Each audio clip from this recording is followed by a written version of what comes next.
Hey guys, welcome back to another Calibria video. We have a new NAT5 coming out this Friday. So if you haven't used your scrolls yet, go ahead and save them because some of these skills that this guy has is really cool, really cool. So all these skills are based around max HP. So I would imagine that his base stats on HP are pretty high. I would imagine. So his first skill here is going to do some damage as well as 16% of his own max HP for his skill 1, and it's going to have a chance to reduce attack by 2 turns. So with that, I would imagine as long as you can get your hit percentage up high enough, you're going to land this pretty consistently. Okay, so his slot 2A skill here, in a minute there'll be a picture of the tree.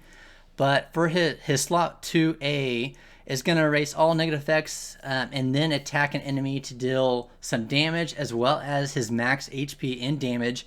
And this is the cool part here. So he's going to gain immunity for 1 turn after he attacks.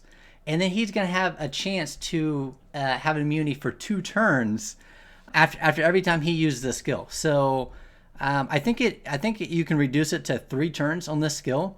So potentially, almost always he can have immunity up on him. So that in itself is pretty cool because I don't think I've seen anyone with a skill like that.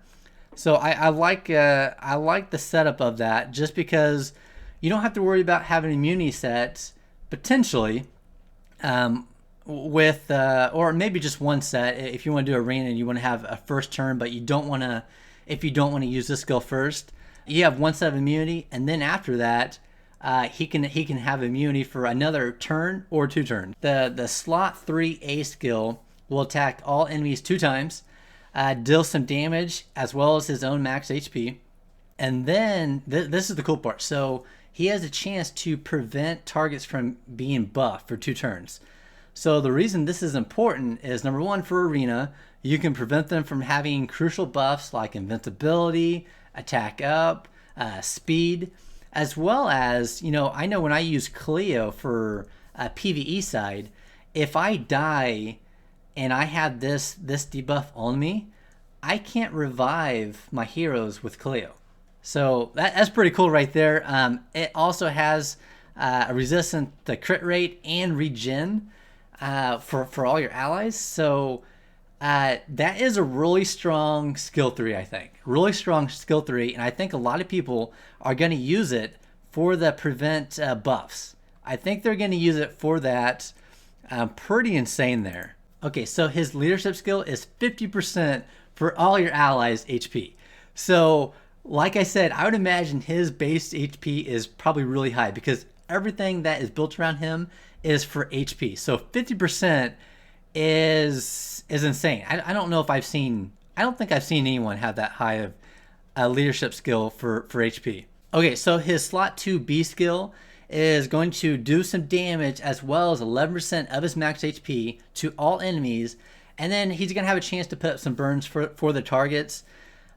Just from looking at this, I think I would rather use the slot 2A skill personally, but this is just another thing in his kit to put up some burns. It's pretty nice, but again, I'd probably use the slot A skill. Okay, as for his slot 3B skill, he has a passive, and he's going to have a chance. Anytime he gets attacked, he's going to grant a random negative status effect on all your enemies and reflect 5% of his max HP in true damage.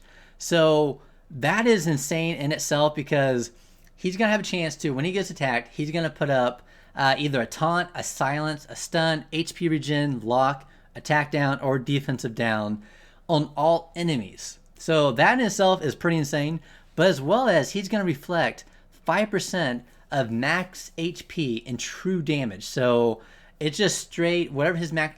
I'm pretty sure it's his max HP. They don't actually specify that in here, but I would imagine it's his max HP. So 5% of his max HP anytime he gets attacked to reflect it as pure damage.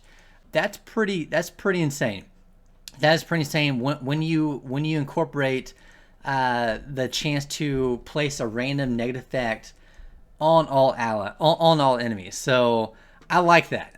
I don't know, all of his slot threes are just insane. And along with the defensive down, you can also reflect the slow, the bleed, buff lock, or prevent actions, and damage reflection. So a lot of stuff that you can actually reflect on all the enemies. And I'm curious if you reflect it, if it just picks one debuff and reflects it to all the enemies, or if it's random per enemy. So I'd be curious how that works, but pretty insane passive there. Okay, so the third skill is another passive, and basically it's a chance to put up a shield for all your allies. So at the start of battle and after every one of his turns, he has a chance, and it looks like it's a 100% chance to place a shield on all your allies for 8% of his max HP.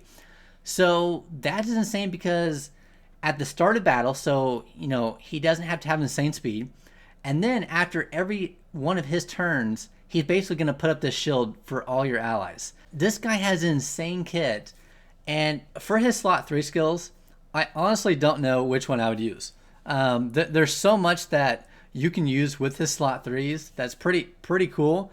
So hopefully this gives you guys an idea. Save your skills for this Friday, because I think this guy is going to be someone that you want to summon for. I'm pretty sure you want to, because he looks pretty insane. So anyways, hopefully you guys enjoyed that, and I'll talk to you guys later.